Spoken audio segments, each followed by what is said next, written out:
Police watchhouses in Queensland will be declared official youth prisons under extraordinary new laws introduced by the state government. The shock move comes as the government admits the state's existing youth detention centres are reaching capacity. For more, let's bring in criminologist and former police officer Dr. Terry Goldsworthy on the Gold Coast. Good morning to you, Terry. First of all, can you talk us through this proposal? How would these pop-up youth prisons work? Well, essentially what the government is proposing is overriding its own Human Rights Act, and that Act contains provisions which says that children must be segregated from adults when detained in an appropriate atmosphere.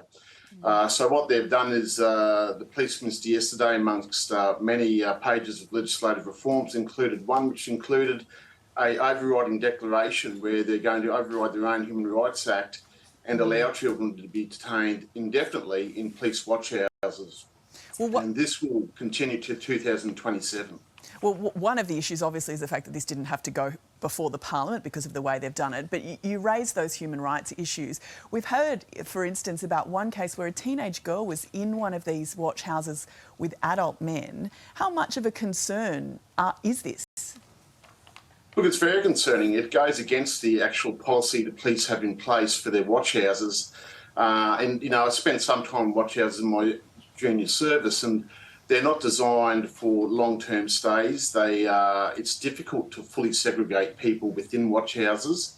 There's no exercise facilities, no exercise yard, there's no natural light, and in most of them, there's no visiting facilities. So it's going to be quite traumatic to put a young person in there for any extended point of time. And I would expect, I think the police union would be against this move, placing their members in an invidious position of looking after vulnerable youth offenders who are high risk at any point in time when in detention in terms of self-harm, etc. Terry, the government's got to do something though. The community is crying out for action. People are scared to be in their homes. We saw victims of crime marching on state parliament yesterday. Is this the appropriate response? No, I don't think it is. I think what we've seen here is a lack of strategic planning by this government in terms of making sure they could deal with the crisis that was a crisis of their own making.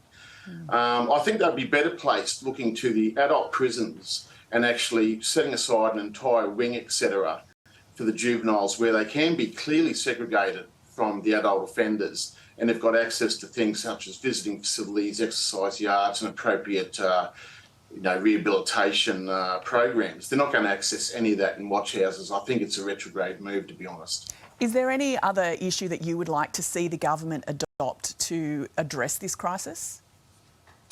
Well, look, I think, I've put out the issue of mandatory minimum sentences. The Attorney-General wasn't interested in that. We still have a government that has a offender-centric viewpoint. And I think yesterday was a example that the community is sick of the offender being the sole focus in these matters, and that the victims now want to be heard, and we want to see some action taken that will actually bite into the offending cycle, short-term offending cycle of these hardcore offenders. All right, Dr. Terry Goldsworthy, thank you.